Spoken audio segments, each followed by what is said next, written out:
Once upon a time, Japanese cars were about as exciting as a toaster on wheels. Then the Datsun 240Z arrived. Sleek, fast, and affordable. A bargain-price Jag E-Type that ran great and didn't mark the driveway with suspicious stains. It didn't just change Nissan, it changed the world's idea of what Japan could build. This is the chatter about how the Z car went from racer's dream to yuppie disco machine. Welcome to Auto Chatter, where facts, opinion, and speculation will be given. Give a like if you enjoyed it. Consider subscribing if you haven't yet, and let us begin. In the late 60s, Nissan wanted to go beyond cheap sedans. Executive Yutaka Katayama, Mr. K as he's better known, had one dream: build a Japanese sports car that could take on the Europeans and actually start every morning. Having a halo car was an important step, especially then, if your car company was to be taken seriously. Nissan had sports cars before with the Fairlady Roadsters, but those were basically more reliable copies of British open-top sports cars. So, for the 1970 model year, the Datsun 240Z hit the US at a base price of $3,526, about $30,000 today. Half the price of a Porsche 911, and both hit 60 in about 7.5 seconds. The name was a last-minute change by Mr. K himself, as the car was called a Fairlady Z in Japan, as a Nissan exec saw a play in America called My Fair Lady and thought the name was cool. Mr. K knew better and kept the Z part, but added 240 in front of it to denote the engine size. The styling looked like a Jag E-Type and a Ferrari had a baby, but I wouldn't call that a bad thing. It was also now a hardtop GT as opposed to a Roadster to broaden its appeal. The L-Series engine history was a bit interesting too. Nissan had a license on a Mercedes engine design. They originally took a Mercedes straight six, lopped off 2 cylinders, and that was what powered cars like the 510. The new Z would be the 510's 4 with a few cylinders added back to it. So it's kind of like a Mercedes straight six, but not really. It also had an independent rear suspension, front disc brakes, rack and pinion steering, and a driving position that made every guy in bell bottoms feel like a race hero. Plus the legroom was beyond impressive. Nissan must have assumed the average American was well over 6 foot tall. On the racetrack, the 240Z dominated SCCA racing. Bree, Bob Sharp, John Morton, and even Paul freaking Newman raced one. You know, the salad dressing guy. Dealers couldn't keep them in stock, and when they could, they slapped on $1,000 markups faster than a scalper with Taylor Swift tickets would do today. Sales for first-gen 240Zs through 73 was around 140,000 in the US. Doesn't sound like much today, but in 1969, Datsun had a then record-breaking year in the US. Total sales were just under 61,000 for the entire lineup. Fast forward another 10 years and Nissan was selling close to 500,000 models in the US alone. The 240Z was fast, reliable, and cool. It was the people's Ferrari. The ultimate early Zs unfortunately never came to America, and they were home market specials. Called a Fairlady ZF432, this was a rare beast. Under the hood was a 2-liter inline 6, but it had 4 valves per cylinder, 3 Mukini carbs, and dual camshafts. Same engine the first Skyline GTR had, stuffed in a Z. Power was rated at 158, and some were even used as police cars. Only 420 of these were made, and an even rarer Z432R stripped the car of creature comforts, sound deadening, and used other diet tricks like a fiberglass hood and thinner sheet metal. They ended up weighing about 220 pounds less than the already light Z432. These were produced with racing applications in mind, and I read fewer than 50 were made. In 2020, one sold in Japan for $837,000. Not bad money for a Nissan. Then came the 74 model year. The year everything got worse. Small gloss hit, bumpers grew, and horsepower disappeared faster than disco dignity. The 260Z had a larger engine, but less power. It's like going to the gym and somehow gaining fat.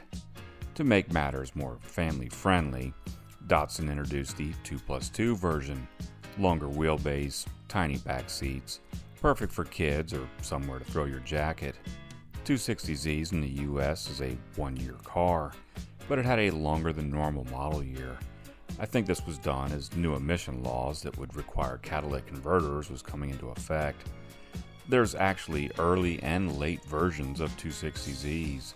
The early ones had more of a 240Z look bumper-wise, while the later models got the dreaded 5-mile-an-hour bumpers.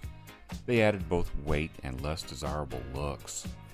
Sales-wise, at $40,000, they still sold well. For the next one, Nissan wasn't going to rest on their laurels. They punched the L-Series engine up to 2.8 liters and added Bosch fuel injection. Behold, the 280Z, the emissions-era survivor. It wasn't as raw as a 240, but it was still fun, like diet performance for people who still wanted to feel young.